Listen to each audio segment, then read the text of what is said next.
Come on the stage, हे वाक्य कोणत्या प्रकारचं वाक्य? Imperative sentence. कशामुळे बेटा सांग बरं का, म्हणजे आम्हाला रिझन बी कळलं पाहिजे. तू समोर सांगितलं इम्परेटिव्ह सेंटेन्स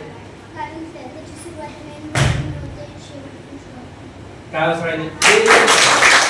आणि एक लक्षात ठेवा, तुम्ही जर उत्तर देत असाल, बघा तुम्ही जर उत्तर देत असाल आणि तुम्हाला रिझन सांगता आलं नाही तर ते नॉलेज मध्ये कामाचं नाही. लक्षात मला हे रिझन सांगायला पाहिजे. कम हे मेन वर्ब आहे, कारण की आज्ञार्थी वाक्य सुरुवाती मेन वर्ब होते आणि शेवट फुल स्टॉप होतो. सुरुवात आणि शेवट हे लक्षात ठेवा. ओके बस. तर आपल्याला प्रश्न आहे, do you understand? Verbal question. दुसरं नाव काय आहे? दुसरं नाव काय? सर कारण वर्बल क्वेश्चनची सुरुवात हेल्पिंग वर्बनी होते आणि शेवट क्वेश्चन मार्कनी होतो. बरोबर आहे. हेल्पिंग वर्ब कोणते सांग बरं. And his land was where Tudors did have had shall should be put cat put name and first of आणि बघा ह्या प्रत्येक टॉपिकवर जसं ऍसिडिटी सेंटेन्स आहे 30-40 एक्झाम्पल एक टॉपिकवर त्याचं रिझन येते. आणि ज्यावेळेस आपण बोर्डवर एक दोन एक्झाम्पल सांगायचं ना काहीच लक्षात राहत नाही ते. आणि अनेक वेळेस या गोष्टी होतात, टीचर एक दोन वाक्य समजून सांगतात आणि चला बेटा पुढे जाऊन उपयोगच नाही. तुम्ही आमचं मॅडम सेंटेन्सेसवर कमीत कमी आम्हाला 8 दिवस लागलो. एक टॉपिक संपवला, सेंटेन्सेस नावाचा प्रकार संपवायला 8 दिवस लागले. त्यामुळे हे रिझल्ट. आणि आपल्या समोर एलआयडी होय का की त्याने हे सगळी डायग्रामची माहिती सांगितली.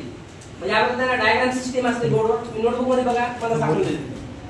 आणि त्यानंतर त्याचे टोटल डिटेल मध्ये इन्फॉर्मेशन असते. पुढा एक लक्षात सगळ्यांनी रिव्हिजन देत राहायचं. जेवढे जेवढे टॉपिक झाले नोटबुक वाचत करायची, नोट्स वाचत करायची. लक्षात आपल्याला प्रश्न आहे,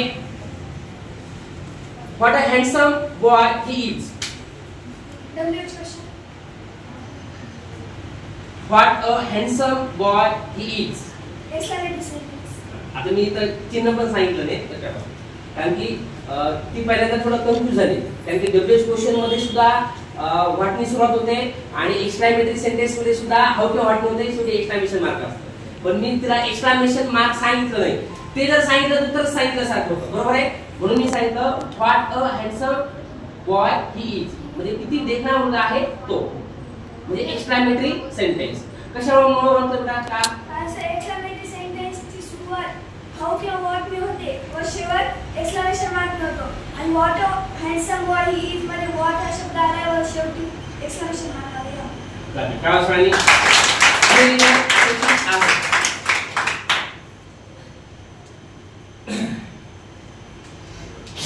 त्यानंतर I am a student of Chavan cooking classes. Student of Chavan cooking classes वाक्याचा कोणता प्रकार आहे? Acidity sentence. का बरं? ऍसिडिटी सेंटेन्सची सुरुवात सब्जेक्टने आणि शेवट होतो टू स्टॉप. बरोबर आहे. तर सब्जेक्ट कोणते सांगता येईल? I me you he she it they Ram Sita boys girls this that this those the. Class कळा सांगितलं.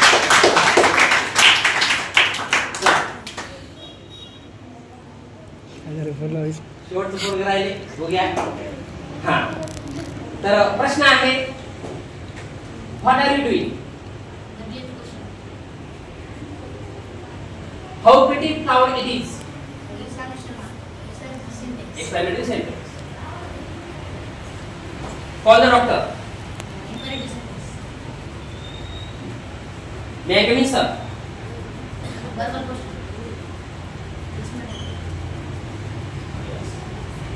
You are my best friend.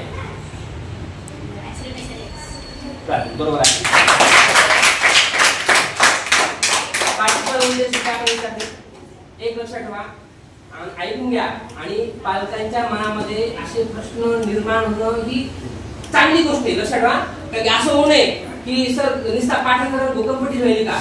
आणि याच्याद्वारे त्यांना हे कळलं की हे डीप मध्ये अभ्यास करायला खूप. एक लक्षात ठेवा. आणि आपण खूप छान गेलो ते सांगायची गरज नाही बेटा. लक्षात ठेवा. आणि पालकांनी जर तुमची नोटबुक बघितली ना तर वेगळं काही सांगायची गरज नाही. पण याच्यामध्ये सिग्नेचर करणं गरजेचं आहे. पॅरेंट सिग्नेचर आम्ही डेली देतो. तर लक्षात पॅरेंट्स नेचर तुम्ही स्वतःहून घ्या, कारण की त्यांना वेळ नसतो विचारायला, अनेक रिझन असतात. लक्षात ठेवा, मी त्यांची पण बाजू घ्यायलो, त्यांची बी चूक नाही.